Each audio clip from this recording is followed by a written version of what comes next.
My 32F fiancé 34M won't sign our prenup, which was initially agreed upon, and drafted 2 years ago. Update at the I have been with my fiancé for almost 5 years, engaged for 1.5 years. We're an interracial couple, me being from Canada and he from India. I finally have a triple-figure net worth, half of which I've made since we started dating. He has only a few thousand in savings. Since our relationship, we have always had similar incomes, with him currently making more. I am generally safer with my money, and he has lost a lot of his in poor investments. He has always planned to bring over his parents from India, who I met there recently, to live with us, or nearby. I was uncomfortable with this idea initially, early on in our relationship. After meeting them, I feel more flexible about this, because we all got along fine while staying at their house for a few weeks. We all realized that I will be the one to pay the down payment for our first home, as I am the only one with savings. I will likely be equally financially responsible for his parents, because he can't afford to provide for them by himself, and their only wealth is their house, which they intend to keep. 2 years ago, pre-engagement, I told my then boyfriend that I'd like us to have a cohabitation agreement, because we were coming up to 2 years living together. This would also act as our prenup, if we were to get married. I asked him if he'd be okay with that. He said yes.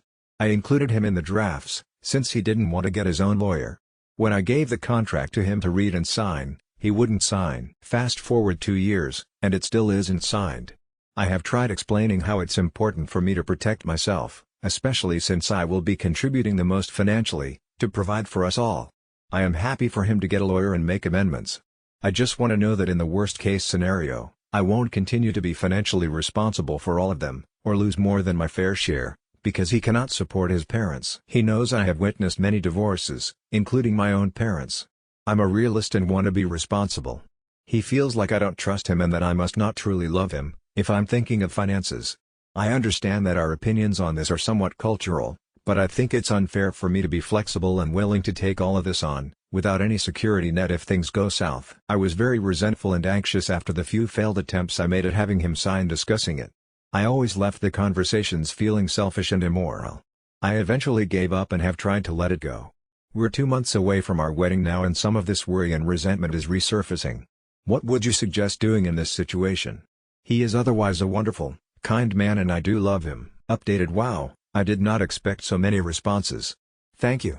To clarify, we do currently split everything 50-50, and would continue to do so. The exception being the down payment and any potential costs he and his parents can't cover, which I know is unfair, but his argument is that we would save on child care. Yes, he sends part of his salary home to his parents. His parents would rent out part of their house in India and keep the other half. They could contribute this, but it still won't convert to much here.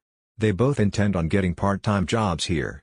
Ideally, they would be in an in-law suite, or duplex. I have made it clear that I don't want to share the same 4 walls, when they are healthy enough to look after themselves. But who knows what we'll be able to afford. Prices in our city are insane. Yes, I meant 6-figure net worth. Woman face palming. They are not as traditional as most families in India. They ensured their daughters received the exact same education as my partner and they have similar jobs there. He's very generous when he can be. He funded our trip to India. I am aware that at this point, the cohab prenup would likely be considered invalid anyway, because signing dates are so different, and we're too close to the wedding. I don't know what else to do in that regard in my province. He is already entitled to half of what I've made during our relationship, simply because we've lived together for 2 years. I didn't know about this until 1.5 years in, hence the request for a cohab agreement at the time. If he had signed on time, I would have been protected in time. I didn't want to force him with a deadline, because of the coercion factor. Yep, half of the resentment is him going back on his word, but this is the only situation in 5 years, where that's happened. So yeah, this situation is a bit more nuanced and I'm already slightly screwed if we call off the wedding. Are there any other ways to protect myself? I'm going to leave him and I'm not telling him until I've planned an exit strategy. All your comments have affirmed what I was trying to deny. His beliefs come before my needs, especially if they clash, when it comes to life-altering matters. He has been gaslighting me, which I feel pretty stupid about not realizing. It shouldn't take 2 years to do something I've repeatedly told him is important to me, and asked him to do. This is where he lost my trust. I'm not even fussed about marriage. I'd happily stay in a common law relationship for life still with a prenup. I only ever agreed to it, because it was important to him. I needed this wake-up call, so thank you, Purple Heart. Oh, I just wouldn't get married to him then. He is 100% assuming you're going to go through with this wedding whether he signs it or not, and he doesn't see how he could benefit from signing it, so he's just not going to do it. And I think you'd be crazy for letting him get away with that. Make the prenup a prerequisite for getting married. Also, you do you, but I think you're insane for entertaining the idea of his parents living with you. I love my husband's parents, but there's no way in hell I want them living in my house or being part of my daily life. Also, ask some of your Western assimilated Asian and Indian friends what it would be like having Indian parents living with you. Hint: it will be a very different experience than when you stayed with them and got along for a few weeks. I will likely be equally financially responsible for his parents, because he can't afford to provide for them by himself, and their only wealth is their house, which they intend to keep. Okay, this is crazy too. They are his parents. They are moving over here, they are not contributing financially, even though they have a house they could sell. And their own son isn't going to contribute financially for this. No.